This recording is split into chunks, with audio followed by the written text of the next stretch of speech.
Hello everyone, how you doing? Welcome back. I hope you're all doing really well today. I'm Lindsay, your host of the Heavy Metal Journal and writer for Lambgoat and the Moshville Times, and I'm back with New Metal Monday, where I talk about my favourite new releases of the week.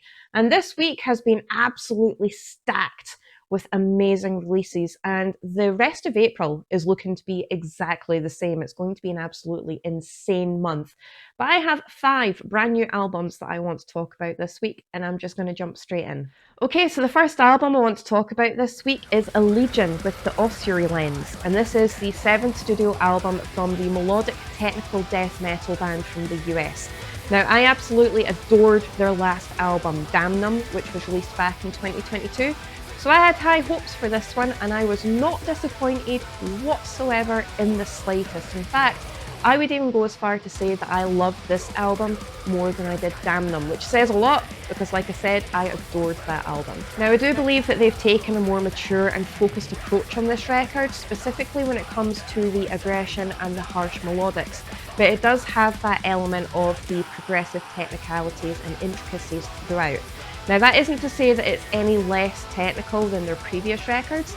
They've just kind of interweaved it into the melodics and the aggression a little bit more. So it's not overbearing, and it's actually placed really well. And it makes the album flow spectacularly well. This is a highly addictive record to listen to. Now, can I just say that the guitars on this record are outstanding. They are screaming solos, really cool, intricate riffs, but the melodies are gorgeous but incredibly intense at the same time. Not to mention that this is the first album that Ezra Haynes has provided vocals for since 2014, so it's great to see him back on vocal duty. So if you are a fan of the likes of Obscura, Veil of Panath, Inferi, or the Black Dahlia Murder, you're definitely going to want to get onto this one, but I adored this, cannot get enough of this album, definitely check it out. Okay, so next up on my list, I have Bleed From Within with Zenith. And this is the 7th studio album from the modern metal band from Scotland, UK. Of course I was going to have these guys on the video this week. Bagpipes and breakdowns. This record goes from 0 to 1,000 within the first second. It goes straight for the jugular and it does not let go from beginning to end. This is a spectacular record, and I honestly think this is the best record that they've released to date. Now, the breakdowns in this are ridiculous. It's an absolute bass melter.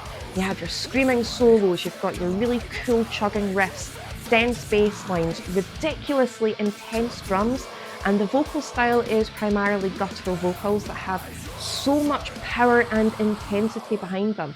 But you also have the odd occasion of clean vocals throughout. Stompy stomps, atmosphere, this is an incredibly dense, dark record, and I loved it.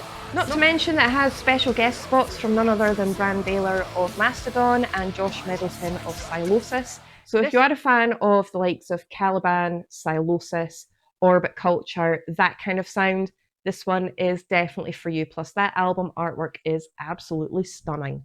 Check it out. Okay, so next up on my list, I have Bloody Valkyria with In Our Home Across the Fog.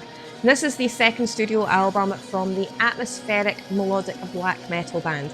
I say band, it's actually another solo project. I love these solo projects that are coming out at the moment, and this one is no exception, especially because their last album actually appeared in my top 10 of 2024. So when I found out that they were releasing a new album so close and so quickly to their last one, I was all over it, and this one is no exception. Atmospheric, melodic black metal at its absolute finest. This is grandiose, it's opulent, it's incredibly brutal, but beautiful at the same time. Now, this one in particular has a lot of elements and inspiration from the Elden Ring world, so if that's your kind of vibe, plus melodic black metal with a lot of atmosphere, this one is definitely for you. And they even go as far to include a lot of quotes from the Elden Ring world as well, which just adds this extra layer of mystery and magic throughout it. You've got your really intense tremolo picking, ridiculous blast beats throughout, dense bass lines, orchestration, synth, choir vocalizations, guttural growls, spoken word moments, rasping, venomous screams. This is a spectacular record and I absolutely love it. So if you are a fan of the likes of Moonlight Sorcery, Stormkeep, Volcandra, that kind of sound. This one is definitely for you. Plus, that album artwork is stunning. I am a sucker for all things when it comes to melodic black metal with a lot of atmosphere, and it also has like a Tolkien or fantasy vibe. This one is no exception. I adored their last one, and this one is absolutely fantastic as well. Check it out.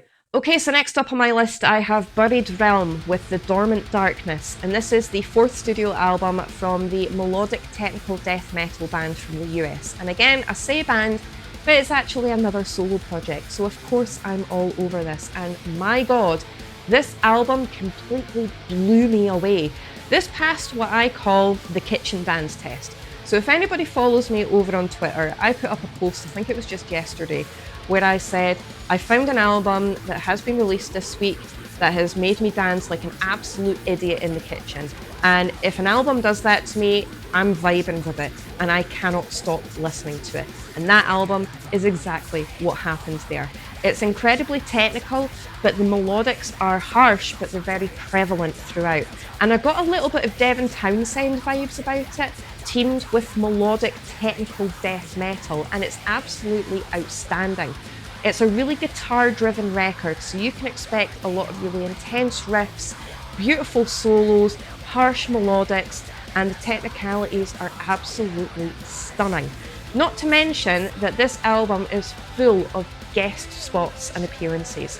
So you have Soilwork, you've got Christopher Ammett, you've got various other bands and vocalists and musicians popping up throughout the entire record, and you can really hear that sound, their individual sounds on each of the tracks. Now each of the tracks are a bit standalone, but they also flow really well in the album.